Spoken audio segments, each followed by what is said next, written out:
ನಾನು 72ರಿಂದ ಮುಖ್ಯಮಂತ್ರಿಗಳ ಆಯ್ಕೆ ಯಾವ್ಯಾವ ಥರ ನಡೆದಿದೆ ಅನ್ನೋದು ಹತ್ತಿರದಿಂದ ನೋಡಿದ್ದೀನಿ.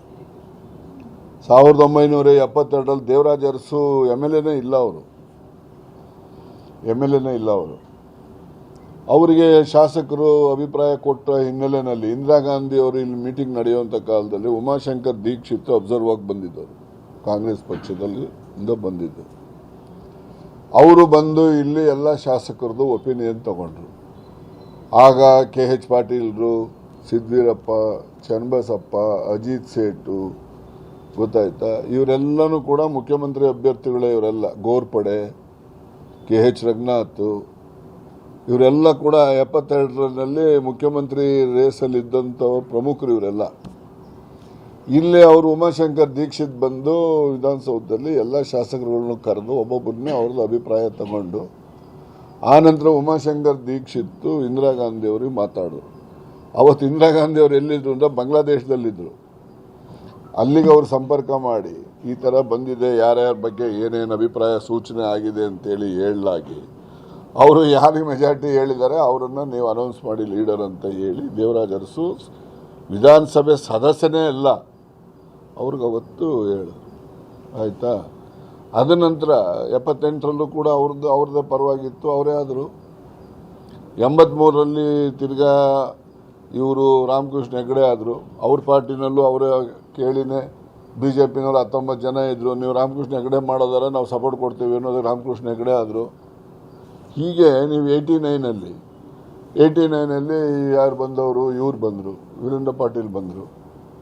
ವೀರೇಂದ್ರ ಪಾಟೀಲ್ ಬಂದಾಗಲೂ ಕೂಡ 182 ಜನ ಬಂದಿದ್ರು. ಅವತ್ತು ಒಪಿನಿಯನ್ ತಗೊಂಡೇನೆ ಅವತ್ತು ಅವರಿಗೆ ಡಿಕ್ಲೇರ್ ಮಾಡಿದ್ದು. ಆನಂತರ JDS ಅಲ್ಲೂ ಅವರು ಅದೇ ಮಾಡಿದ್ರು. ತಿರ್ಗಾ 99ನಲ್ಲಿ SM ಕೃಷ್ಣ ಅವರು ಬಂದಾಗ ಅವಾಗಲೂ ಅಷ್ಟೇ ಎಲ್ಲರೂ ಒಪಿನಿಯನ್ ತಗೊಂಡು ಹೈಕಮಾಂಡ್ ಅವ್ರನ್ನ ಕೇಳಿ ಯಾರಿಗೆ ಮೆಜಾರಿಟಿ ಇದೆ ಅಂತೇಳಿ ನೋಡಿ ಆಗ ಅವರು ಡಿಕ್ಲೇರ್ ಮಾಡಿದ್ರು. ಆವಾಗ ಖರ್ಗೆ ಅವರು ಭಾಳ ಸೀರಿಯಸ್ಸಲ್ಲಿದ್ದರು. ಆಗಲೇಬೇಕು ಅಂತೇಳಿ ಅವರಿಗೆ ಅವಕಾಶ ದೊರಕಲೇ ಇಲ್ಲ. ಆವಾಗ ಹಂಗೆ 2004ರಲ್ಲಿ ಅವ್ರ ಪಾರ್ಟಿ ಬಂತು. ಅಂದರೆ ಅವ್ರ ಪಾರ್ಟಿಯಿಂದ ಕಾಂಗ್ರೆಸ್ ಬರಲಿಲ್ಲ. ಅವಾಗ JDS Dharam Singh chief minister ಮಾಡಿದ್ರು. ಅವಾಗಲೂ ಅಷ್ಟೇ ಕಾಂಗ್ರೆಸ್ಸಲ್ಲಿ ಧರ್ಮ್ ಸಿಂಗ್ ಮಾಡಿದ್ರು. JDSನವರು ಸಪೋರ್ಟ್ ಮಾಡಿದ್ರಿಂದ ಅವರು ಮುಖ್ಯಮಂತ್ರಿ ಆದರು.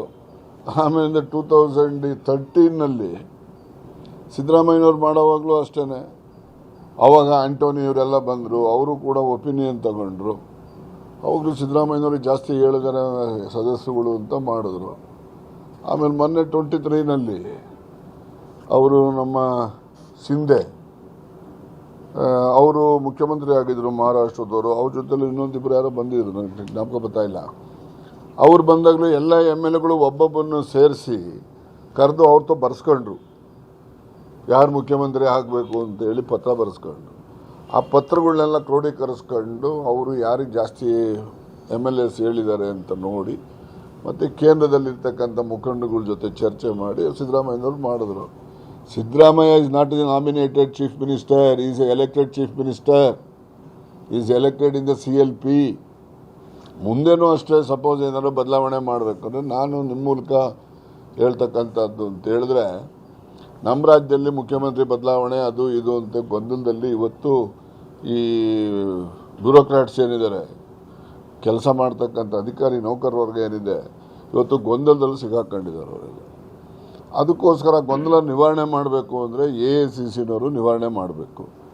AICCನವ್ರು ನಿವಾರಣೆ ಮಾಡಬೇಕು ಅಂತ ಹೇಳಿದ್ರೆ ಅವ್ರು ಯಾರನ್ನಾರು ಅಬ್ಸರ್ವರ್ಸ್ ಕಳಿಸ್ಲಿ, ಇಲ್ಲಿ MLAಸ್ಗಳು ಕೇಳಲಿ.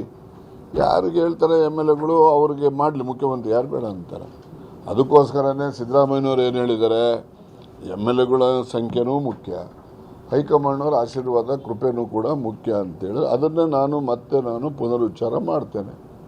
ಹಾಗಾಗಿ ಅವರು MLAಗಳದ್ದೇನು ಲೆಕ್ಕನೇ ಇಲ್ಲ ಅಂತ ಯಾರಾದರೂ ಹೇಳಿದ್ರೆ ಅದು ಮೂರ್ಖತನ ಅಷ್ಟೇ.